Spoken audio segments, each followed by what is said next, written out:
मैं गहरी नींद में सो रही थी जब मेरे पापा की कॉल दुबई से आई। मैंने नींद में फ़ोन उठाया तो आवाज़ से लग रहा था कि उनकी तबीयत ठीक नहीं है। मैंने पूछा, पापा आप ठीक तो हैं? रात के इस टाइम आपने कॉल की। वो कहने लगे, अर्पिता तुम दुबई आ जाओ, मुझे हार्ट अटैक आया है और डॉक्टर ऑपरेशन का कह रहे हैं। ये सुनकर मेरे होश उड़े थे। मैं फ़ौरन उठ बैठी। बात ही ऐसी थी, मैं रोने लगी। वो कहने लगे, चिंता मत करो, अब मैं ठीक हूँ, बस तुमसे मिले बिना ऑपरेशन नहीं करवा सकता। मैंने कहा, मैं जल्द पहुँचने की कोशिश करती हूँ। मैंने दुबई का टिकट तो ले लिया मगर मुझे जहाज़ के सफ़र से बहुत डर लगता था। ये समझ लें कि बस जैसे ही जहाज़ टेक ऑफ करने के लिए ऊपर होता तो मेरा दिल सीने से सीधा हलक में पहुंच जाता, मेरी जान निकलने लगती। मजबूरी थी कि मेरे पापा दुबई में काम करते थे, माँ जिंदा न थी और मैं अपने पापा की इकलौती बेटी थी। यूँ तो मैं लखनऊ में रहती थी लेकिन मेरे पापा को हार्ट अटैक पड़ा था और इस समय वो दुबई में थे।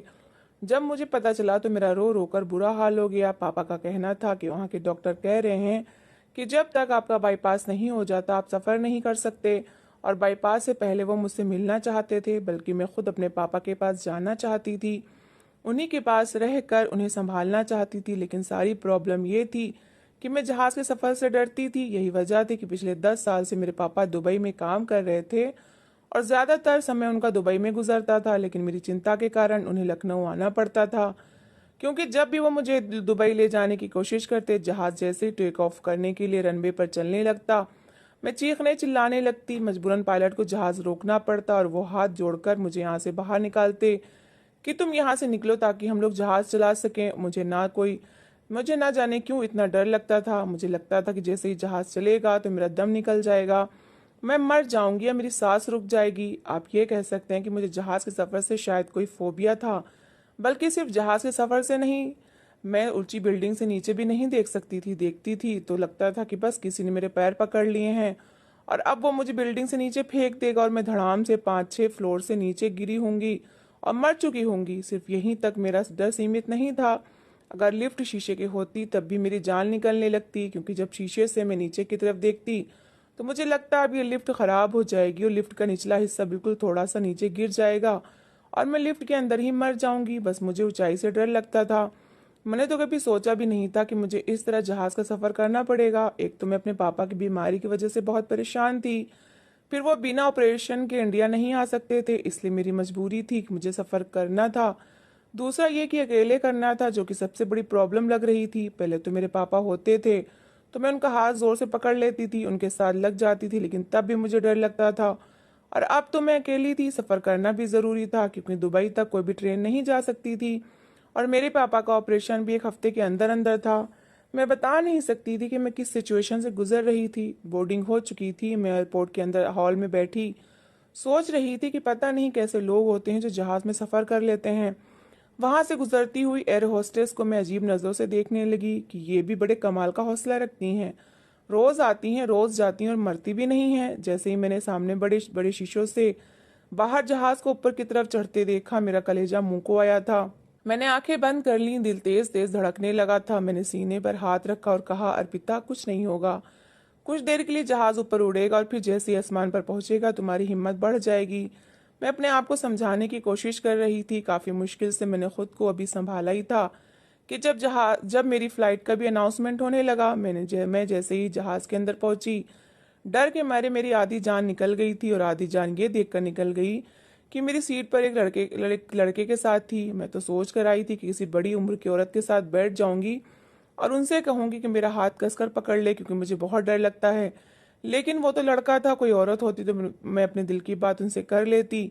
खिड़की की तरफ मेरी सीट थी और खिड़की की तरफ सिर्फ 2 ही सीटें थीं, बीच में 3 सीटें थीं और बीच की सीट में जो मेरी तरफ थी ऊपर उस पर एक ही मोटा और लोफर टाइप का लड़का इंसान बैठा था जो मुझे ही देख रहा था। मैं वहां जाकर खड़ी हो गई। मैंने कहा, सुनिए मिस्टर, ये सीट मेरी है। वो कहने लगा, तो मैंने ये कब कहा कि आप ना बैठें। फिर वो खड़ा हो गया, मैं अंदर खिड़की की तरफ जाकर बैठ गई। मुझे वो लड़का कुछ अकड़ू किस्म का लग रहा था, ये शायद थोड़ा पागल था। काले रंग की पैंट शर्ट पहनी हुई थी, सर्दियों का मौसम था इसलिए उसने जैकेट भी पहन रखी थी। मैं बैठ तो गई थी लेकिन मुझे डर बहुत लग रहा था। जब मैंने सीट बेल्ट बांधने की कोशिश की तो वो भी नहीं बंध रही थी। जब उसने मुझे देखा तो कहने लगा, पहली बार सफर कर रही हो क्या? मैंने कहा, नहीं, 2-4 बार अपने पापा के साथ किया है। वो कहने लगा, अच्छा अच्छा। तभी मैं सोचूं कि बड़े आराम से सीट बेल्ट बांध रही हो और मुझे तो समझ नहीं आ रहा कि ये सीट बेल्ट कैसे बंधेगी। उसने शायद मुझ पर कमेंट पास किया था, फिर मुझसे कहने लगा, इधर देखो। उसने मेरे सामने अपनी सीट बेल्ट को बड़े आराम से बंद किया। मैंने सीट बेल्ट बांध ली और वैसे ही जैसे उसने बताया था और आराम से बैठ गई। कुछ ही देर में वहां पर मौजूद एयर होस्टेस भी यही सब कुछ बताने लगी। जब वो बता रही थी तो मुझे लग रहा था कि आज के जहाज जरूर क्रैश हो जाएगा, और मुझे तो ऑक्सीजन मास्क लगाना भी नहीं आता, और मैं कैसे जहाज के से कूद सकती हूँ। सब तो शायद ऐसे किसी हादसे के लिए तैयार होंगे और इन्हें कूदने से भी डर नहीं लगता होगा, लेकिन मैं तो हवा में ही मर जाऊंगी। पता ही नहीं मेरे दिल में ऐसे ख्याल क्यों आने लगे थे। मैं ये सोच ही नहीं सकती थी कि सफर बहुत अच्छा गुजर जाएगा और मैं अच्छे से दुबई पहुंच जाऊंगी। मुझे हमेशा उल्टे ख्याल ही आते थे। कभी लगता जहाज क्रैश हो जाएगा, कभी लगता कि जहाज के अंदर में मर जाऊंगी, मेरा दम घुट जाएगा। जैसे ही जहाज के टायर के चिड़चिड़ाने की आवाज आने लगी और वो चलने लगा, मुझे लगा बस अब मेरी जान निकल जाएगी। मैंने जोर से अपनी सीट को दबोच कर पकड़ लिया, आंखें जोर से बंद कर ली और राम का नाम जपना शुरू कर दिया। लेकिन जैसे जैसे जहाज की स्पीड तेज हो रही थी, मेरे दिल की स्पीड भी उसी हिसाब से चलने लगी। मैंने कहा, देखो अर्पिता, तुम जिंदा रहोगी तो मैं कुछ नहीं होगा। बस कुछ देर के लिए ही जहाज ऊपर की तरफ जाएगा। बस 5 मिनट का धैर्य रखो, कूल डाउन। मेरी बात सुनकर मेरे बराबर में बैठा वो लड़का हंसने लगा। कहने लगा, अच्छा अच्छा, तो आपको फ्लाइट से डर लगता है। आपको क्या लगता है जैसे ही जहाज उड़ेगा और हवा में जाएगा तो धमाके से फट जाएगा? उसकी बात सुनकर तो मैंने उसे हैरत से आंखें फाड़ फाड़ कर देखा था। कहने लगा, ये आपको लगता है कि जहाज जैसे ऊपर की तरफ जाएगा जहाज के टायर को आग लग जाएगी और कुछ ही देर में पायलट आकर अनाउंस करेगा कि अब जहाज मेरे काबू से बाहर है, इसलिए किसी भी अनहोनी के लिए तैयार रहें। पता नहीं उस इंसान को क्या तकलीफ थी। एक तो पहले ही मेरे डर से जान निकली हुई थी, मैं अपने आप को बड़ी मुश्किल से संभाल रही थी, समझा रही थी, ऊपर से वो डरावनी बातें कर रहा था। मैंने कहा, आप चुप नहीं रह सकते। वो कहने लगा, मैं तो आपको सच बता रहा हूँ। आपको पता है यहाँ के आधे से ज्यादा जहाज विदेश से आते हैं, और विदेश से आने वाले जहाज ऐसे होते हैं जो ये विदेश के लोग इन्हें एक्सपायरी कह चुके होते हैं, लेकिन एयर इंडिया उन्हें 8-10 साल और चलाता है। और जानती हो, जिस जहाज में हम बैठे हैं इसे भी विदेश वाले एक्सपायरी कह चुके हैं और इंडिया भेज दिया है, और इंडिया ने इसे और 11 साल चलाया है, और अब तो इसकी लाइफ भी खत्म हो चुकी है। पता नहीं कब कहाँ से ये फट जाए, कुछ नहीं कहा जा सकता। पहले ही मेरी डर के मारे जान निकली जा रही थी। मैंने कहा कि आपको कैसे पता? वो कहने लगा, मुझे पता है। अरे भाई, यहाँ का बच्चा बच्चा जानता है। मुझे ज्यादा डराने की कोशिश नहीं करिए। मुझे जहाज से डर नहीं लगता और ना ही मौत से डर लगता है। जाहिर है मौत तो आनी है, एक दिन तो इंसान को मरना ही है। वो कहने लगा, हाँ मरना तो है, लेकिन ये जहाज की मौत होती है ना, ये बड़ी खतरनाक होती है। इंसान बड़ी तकलीफ से मरता है।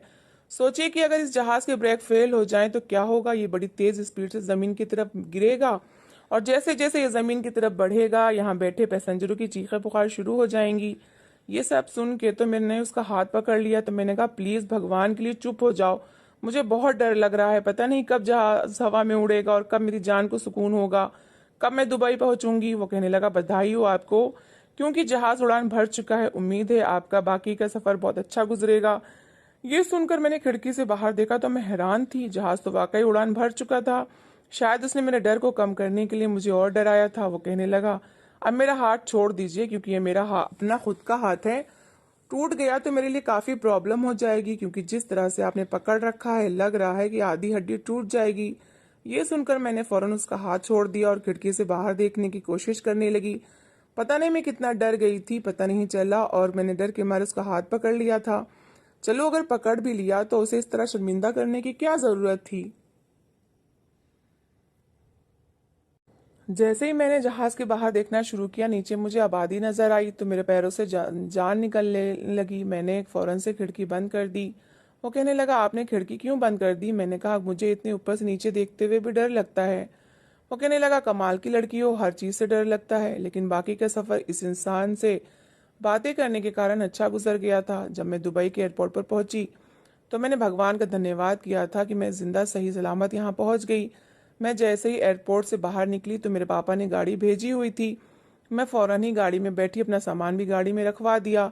गाड़ी जैसे ही चली, मैंने देखा वो लड़का मेरी तरफ हाथ हिला रहा था, जैसे चाहता हो कि मैं अपनी गाड़ी रोक लूं, लेकिन मैंने उसे अनदेखा कर दिया।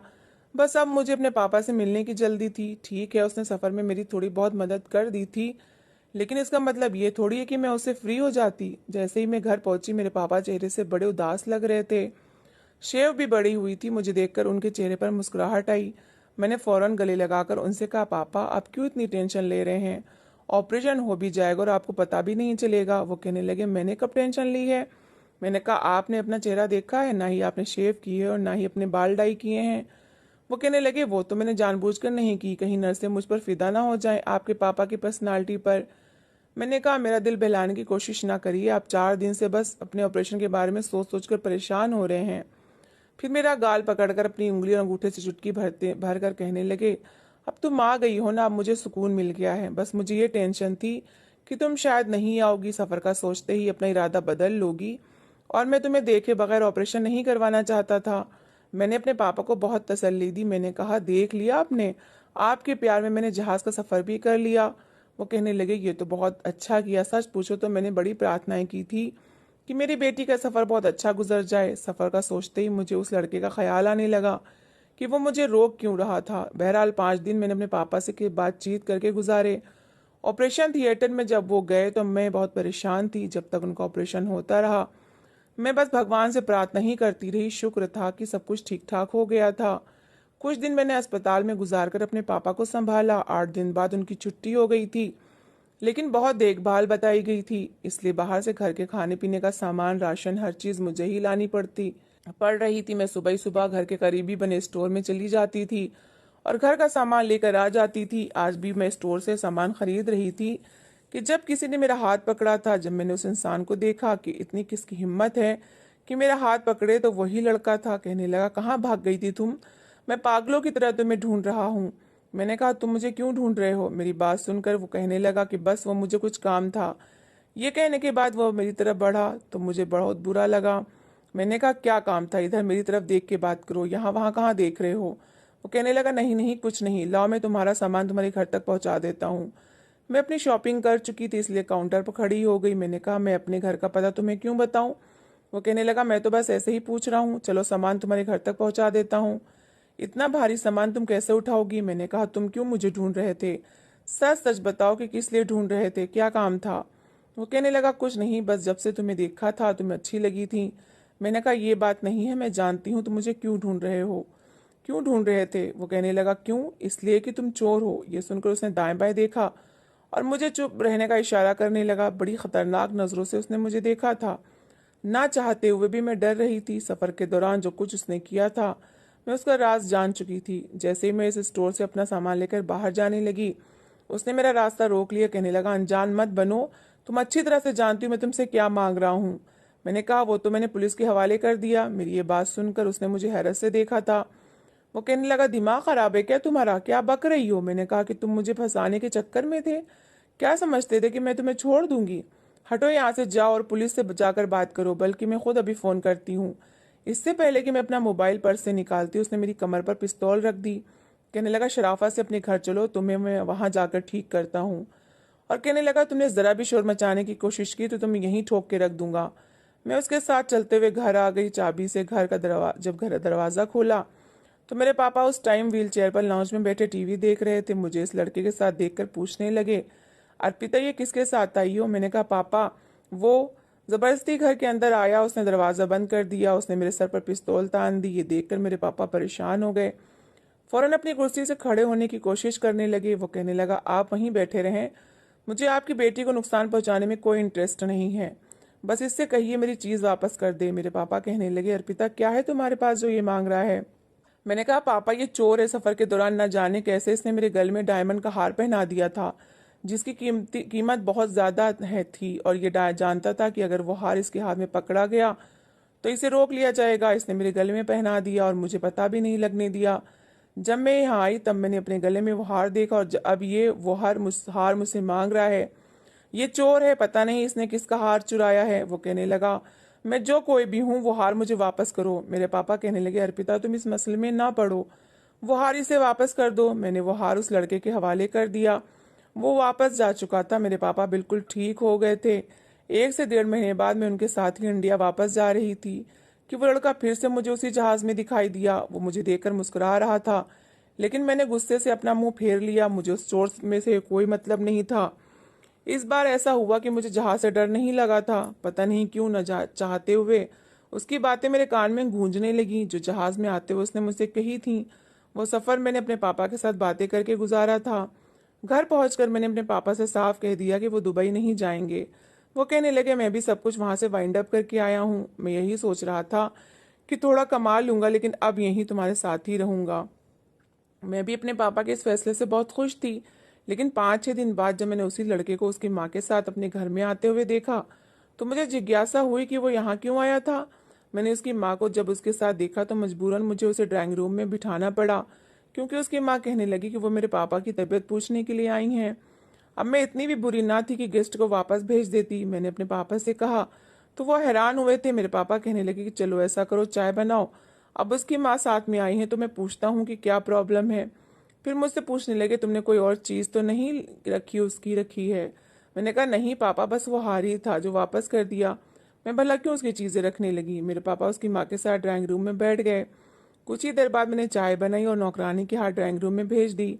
मैं उस लड़के का सामना ही नहीं करना चाहती थी। जब वो लोग चले गए तब मैं कमरे से बाहर आई। मेरे पापा अभी भी ड्राइंग रूम में बैठे किसी गहरी सोच में गुम थे।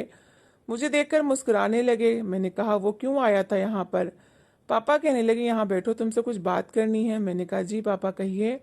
वो कहने लगे असल में इसकी माँ तुम्हारे लिए रिश्ता लेकर आई थी। ये सुनकर मैं जितनी भी हैरान होती उतना ही कम था। मैंने कहा उस चोर की इतनी हिम्मत। मेरे पापा कहने लगे ये बात नहीं है। मैंने कहा मुझे कुछ सुनना ही नहीं पापा। आपने मना क्यों नहीं किया, उन्हें धक्का देकर क्यों नहीं निकाला। पापा कहने लगे अर्पिता मेरी बात तो सुनो। मैंने कहा मुझे कुछ नहीं सुनना। पापा कहने लगे जो कुछ तुम समझ रही हो वैसा नहीं, कुछ नहीं है। मैंने कहा मुझे फिर भी कुछ नहीं सुनना। वो कहने लगे अगर तुम्हारी मर्जी नहीं है तो मैं इनकार कर देता हूँ, लेकिन मुझे इस रिश्ते में कोई भी बुराई नहीं दिखाई दे रही। मैंने कहा लेकिन मुझे दिखाई देती है, बस आप मना कर दीजिए। कुछ दिन बाद मैं शॉपिंग के लिए घर से बाहर निकली। अपनी गाड़ी में खुद ड्राइव कर रही थी, मॉल में शॉपिंग कर रही थी कि वहां वो लड़का भी मुझे नजर आ गया। मैंने उसे देखकर अपना मुंह फेर लिया। वो कहने लगा मिस अर्पिता क्या कुछ देर आपसे बात हो सकती है। मैंने कहा मुझे आपसे कोई बात नहीं करनी।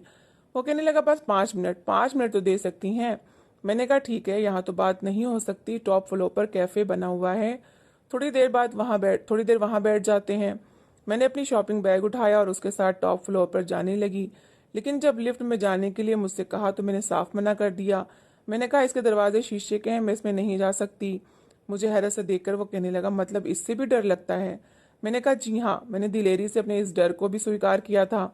बहरहाल मेरी खातिर वो सीढ़ियां चढ़कर टॉप फ्लोर तक पहुंचा था। एक टेबल पर हम दोनों बैठ गए। उसने जूस ऑर्डर किया। कहने लगा कि आपने रिश्ते से मना क्यों कर दिया। मैंने कहा क्योंकि मुझे मना करने का अधिकार है, मैं किसी चोर की पत्नी नहीं बन सकती। वो कहने लगा किसने कहा कि मैं चोर हूँ। मैंने कहा वो हार चोरी का ही था जो आपने मेरे गले में पहनाया था ताकि आपको एयरपोर्ट पर कोई पकड़ ना सके। वो कहने लगा मैं सारी बात आपके पापा को बता चुका हूँ, लेकिन मैंने अपने पापा की कोई बात सुनी ही नहीं थी।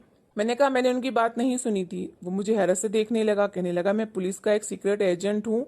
जो हार आपने मेरे पास देखा था असल में वो मैंने पुलिस के कहने पर ही एक ऐसी लड़की से चुराया था जो कि बहुत बड़ी चोर थी। मैंने बड़ी मुश्किल से उस हार चुराया और आपको इसलिए पहनाया था ताकि वो मुझ पर शक ना कर सके। और जिस तरह की आपने कॉलर वाली शर्ट पहन रखी थी वो हार उसमें छुप चुका था। उस औरत को मुझ पर शक था, इसलिए एयरपोर्ट पर पहुंचते ही उसने कस्टम ऑफिसर से कहकर मेरी तलाशी करवाई थी कि मैंने उसका हार चोरी किया है। कस्टम ऑफिसर वाले ये नहीं जानते थे कि मैं इंडियन पुलिस का सीक्रेट एजेंट हूँ, इसलिए वो मुझे हार आपको पहनाना पड़ा। लेकिन जैसे ही दुबई एयरपोर्ट से बाहर पहुंचा आप वहां से जा चुकी थी। आपकी गाड़ी का नंबर मैंने नोट कर लिया था, लेकिन वो शायद एक टैक्सी थी। मैंने आपको ढूंढने की बहुत कोशिश की ताकि उस लड़की को चोर साबित कर सकूं। फिर आप मुझे मॉल में मिल गई, लेकिन आप कह चुकी थी कि हार आपके पास नहीं है, इसलिए वो मुझे सब कुछ करना पड़ा जो मैंने उस दिन किया था। जैसे ही वो हार मुझे मिला मैं पुलिस को दे चुका था, उस लड़की को भी पकड़वा चुका हूँ। लेकिन इसी बीच आप मुझे अच्छी लगने लगी, और कब बहुत अच्छी लगने लगी मुझे पता ही नहीं चला। बस सोचा कि शादी तो किसी से करनी ही है, फिर आपसे क्यों नहीं। मैंने तो बड़े अच्छे तरीके से रिश्ता भेजा था, लेकिन आपने मना कर दिया। मैं जानता था कि आपने वजह भी जानने की कोशिश नहीं की होगी, इसलिए मुझे आपको सच्चाई बताने के लिए यहाँ तक आना पड़ा, आपका पीछा करना पड़ा। उसकी बात सुनकर, उसकी ऐसी पर्सनालिटी को देखकर मैंने सोचा कि शादी तो करनी ही है, और सिद्धांत इतना भी बुरा नहीं, इसलिए मैंने रिश्ता स्वीकार कर लिया। क्योंकि कभी कभी वो सच नहीं होता जो हमारी आंखें देखती हैं या हमारी अकल सोचती है। सब कुछ और ही होता है, सच कुछ और ही होता है। तो दोस्तों, इस कहानी को लेकर आपकी क्या राय है कमेंट बॉक्स में ज़रूर बताएं, और अगर कहानी अच्छी लगी हो तो प्लीज़ इसे लाइक करें